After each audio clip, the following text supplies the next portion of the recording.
অভয় চিন্তা করতে থাকে এই দুধের শিশুকে নিয়ে সে এখন কি করবে। এমন সময় সে দেখে কতকগুলো শেয়াল গভীর শালবনের ভিতর থেকে বেরিয়ে আসছে। অভয়কে দেখে তারা পিছিয়ে গেল, কিন্তু তাদের জলজলে চোখ ঠিক দেখে নিল শিশুটিকে।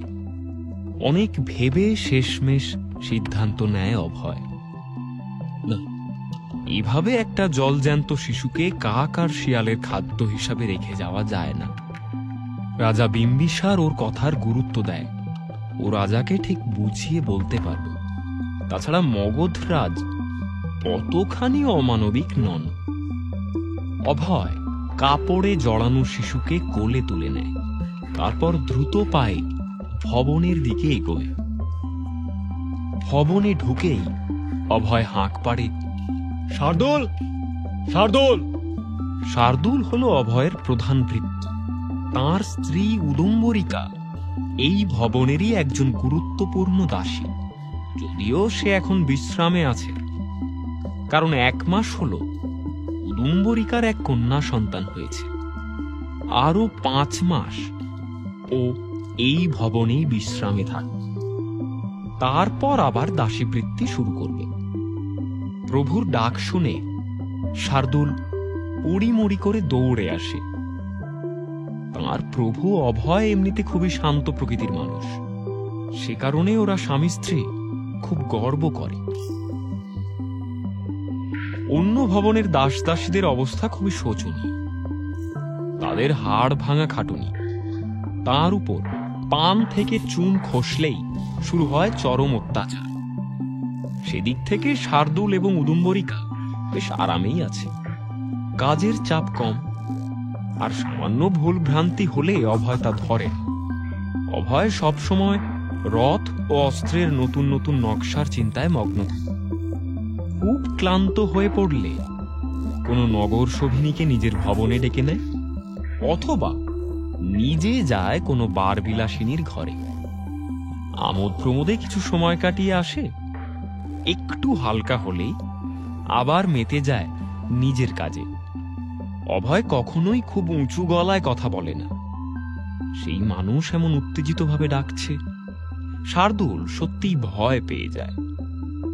ও ছুটে প্রভুর সামনে এসে বলে, আজ্ঞা করুন প্রভু। অভয় বলে, উদুম্বরিকা কোথায়? শার্দুল ততক্ষণে অভয়ের কোলের শিশুটিকে দেখেছে। ও অবাক হয়। জড়তা নিয়ে শার্দুল বলে, প্রভু, উদুম্বরিকা তো দাসী আলোয় মেয়েদের দুধ খাওয়াচ্ছে, কিন্তু এই বাচ্চাটা কে প্রভু? অভয় বলে, শুন, একে উদুম্বরিকার কাছে নিয়ে যা। এক্ষুনি একে পরিষ্কার করে ভালো কাপড় পরিয়ে খাওয়ানোর ব্যবস্থা কর। এখন থেকে এই বাচ্চা এখানেই থাকবে। শার্দুল অনেক পুরনো ভৃত্য, এই ভবনে অন্যদের থেকে তার অধিকারও বেশি। সেই সাহসে ভর করে শার্দুল আবারও বলে, কিন্তু এ কে প্রভু? ভৃত্যের অনধিকার চর্চায় অভয় বিরক্ত হয়। বড় সাহস হয়েছে না তোর? মুখে মুখে প্রশ্ন করছিস আমাকে?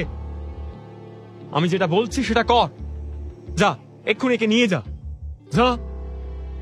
শার্দুল মাথা নিচু করে হাত জোড় করে বলে, অপরাধ মার্জনা করুন প্রভু, বলে ও শিশুকে অন্দরমহলে নিয়ে যায়।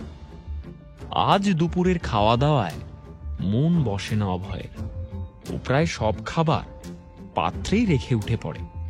অনেকক্ষণ পায়চারি করে নিজের কক্ষের মধ্যে, তারপর বেরিয়ে পড়ে। মনে মনে ঠিক করে আজ আর কর্মশালায় যাবে না, বরং রাজা বিম্বিসারের সঙ্গে সে দেখা করবে। রাজার দিক থেকে প্রশ্ন ওঠার আগেই নিজের থেকে সে কথাটা বলবে। চেষ্টা করবে এই শিশুকে লালন পালন করার অনুমতি আদায় করে নিতে।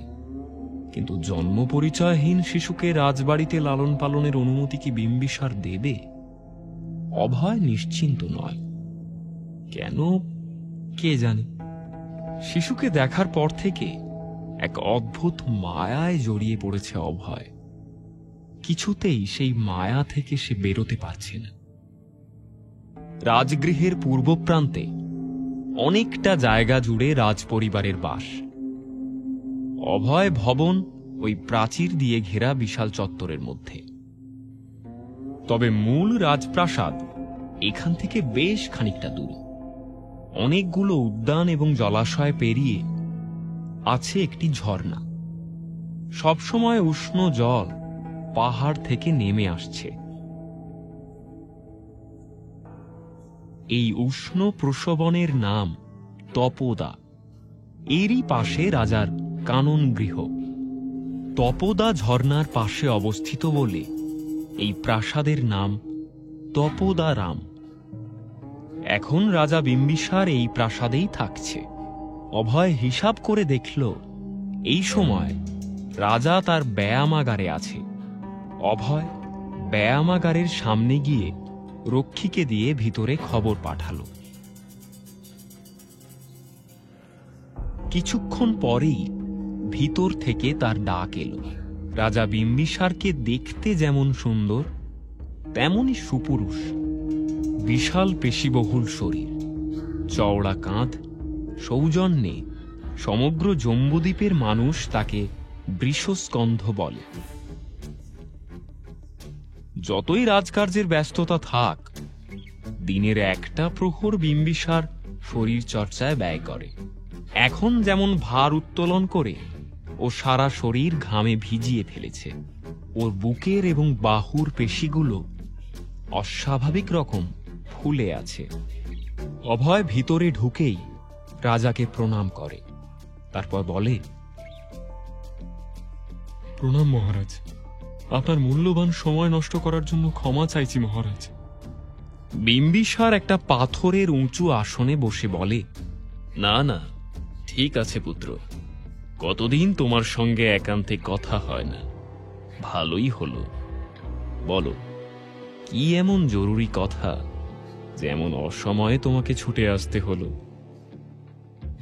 অভয় ভাবে কিভাবে ও বিষয়টি রাজার সামনে তুলে ধরবে। তার মনে হয় সরাসরি না বলে কথাটা একটু ঘুরিয়ে বললে ভালো হবে।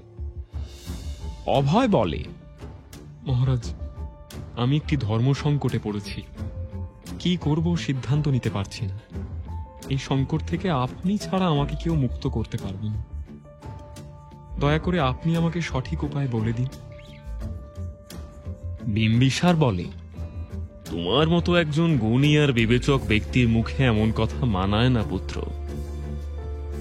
কি এমন সংকট যে তুমি উপায় খুঁজে পাচ্ছ না?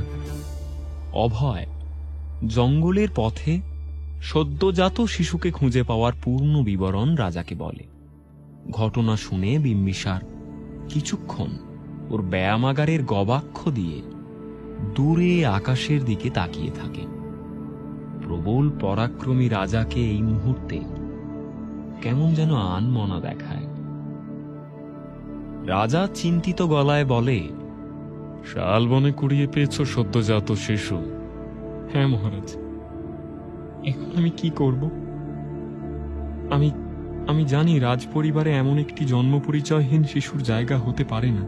আবার একজন রাজপুরুষ হিসাবে আমি কি করে একটি অনাথ দুধের বাচ্চাকে রক্ষা না করে থাকতে পারি বলুন? এই দ্বন্দ্বের সমাধান আমি করতে পারছি না পিতা। অভয় ইচ্ছা করে পিতা শব্দটি জোর দিয়ে বলে, এবং তাতেই বোধহয় কাজ হয়। বিম্বিসার কিছুক্ষণ চিন্তা করে বলে, তুমি উপযুক্ত রাজপুরুষের মতোই কাজ করেছ অভয়। এই শিশুর পিতা মাতা যেই হোক, রাজা হিসাবে রাজ্যের সমস্ত প্রজার আমিই পালক, আমি পিতা। রাজার কথা শুনে অভয়ের আনন্দ আর ধরে না, কিন্তু সে খুশি প্রকাশ করে না। নিজেকে সংযত করে বলে, তাহলে মহারাজ দয়া করে এই শিশুকে দত্তক নেওয়ার অনুমতি আমাকে দিন। ঠিক আছে, ঠিক আছে, তাই হবে বলে বিম্বিসার আবার গবাক্ষ দিয়ে বাইরের আকাশের দিকে তাকায়। কিছুক্ষণ চুপ থেকে রাজা বলে, আমি ভাবছি অন্য কথা। এতক্ষণ জঙ্গলে বন্য পশু পাখির মুখের সামনে পড়ে থেকেও শিশুটি জীবিত থাকলো কিভাবে? রাজা বিম্বিসারের কথা শুনে অভয় অবাক হয়। মহারাজের কথায় মনে হচ্ছে সে নিশ্চিত শিশুটা অনেকক্ষণ জঙ্গলে পড়েছিল। মহারাজের এরকম ধারণা কেন হলো?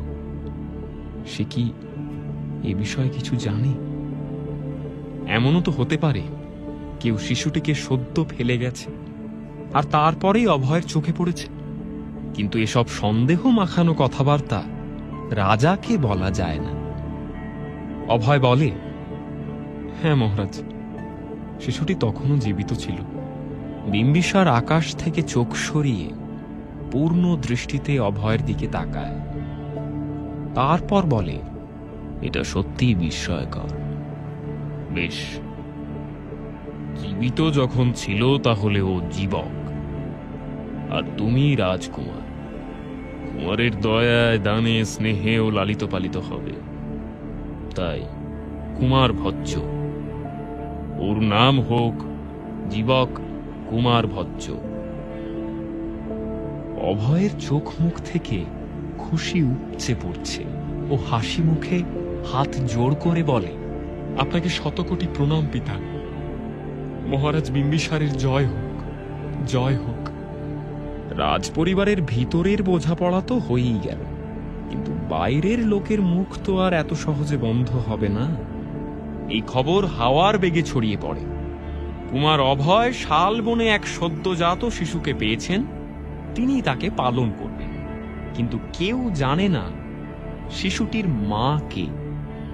নগরের লোকজন ঠোঁট চিপে হাসে আর একে অন্যের কানের কাছে মুখ নিয়ে গিয়ে বলে, হ্যাঁ, ওই শিশুর মা কে সে তো কেউ জানে না। হ্যাঁ, আমরা কি সবাই ঘাসে মুখ দিয়ে চলি নাকি?